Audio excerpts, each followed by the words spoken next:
Here is our audience. Don't curse during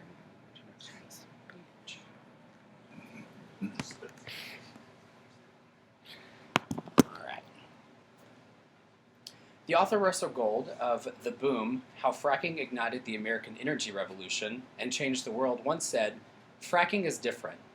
The risk of any style wells are tiny compared to a nuclear plant. But how about several hundred or several thousand?" In light of the recent events in the U.S. with the potential installation of a new oil pipeline through sacred Indian grounds in North Dakota, I'd like to discuss an alternate method used in extracting natural gas that has become a topic of growing global controversy in the past couple of years. First, what is fracking, and how does the extracting of natural gas work from shale? Second, fracking in the United States, and how historically it's developed into a large market.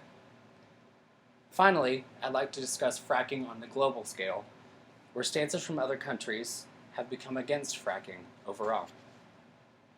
Now, you might be asking yourself, what is fracking? Fracking, or hydraulic fracturing, for purpose of extracting natural gas from shale rock, is where a well is digged 1 to 2 miles deep into the ground, and then 1 mile horizontally on either direction. Fortified with either steel or concrete, these wells are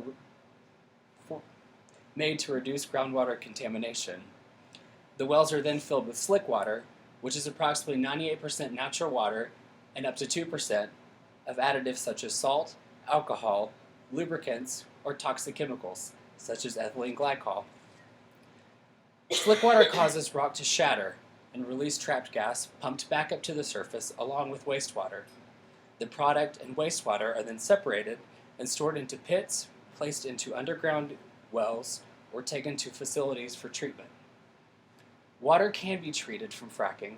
However, the volume, which is often millions of gallons, is unable to be treated by facilities in small towns. Secondly, I'd like to talk to you about fracking in the United States.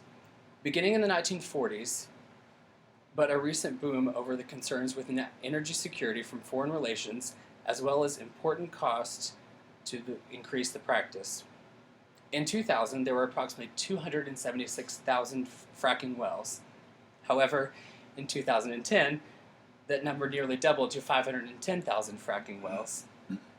As reported by the U.S. Department of Energy, there's an increase in 13,000 wells per year. The popular locations for fracking wells include the Great Plains, which extend from Canada to Texas, regions around the Great Lakes, such as Traverse City, and large areas of land known as the Marcellus Shale, which include New York, South Virginia, Pennsylvania, and Ohio, or Frackistan. After the resources are depleted, many abandoned wells are left untouched. There are up to 150,000 abandoned wells in Pennsylvania alone. One is a 70-year-old well that has been linked to methane groundwater contamination. Additionally, Ohio, Oklahoma, and Texas have seen an increase in seismic activity, regions priorly not known to have earthquakes.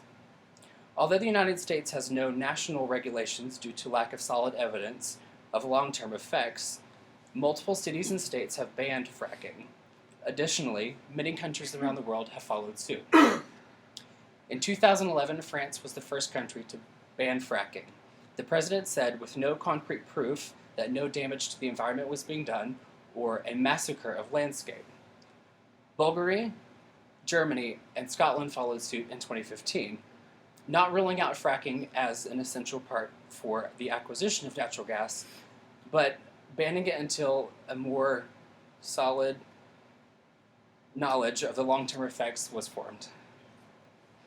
Fracking is a highly efficient way to harvest natural gas from layers of ground beneath the ground. Rapid growth over the years has proved to be beneficial to the United States, but other countries have a different stance. The installation of the Dakota Access Pipeline would greatly increase the rate of crude oil transfer, but desecrate sacred lands of Native Americans.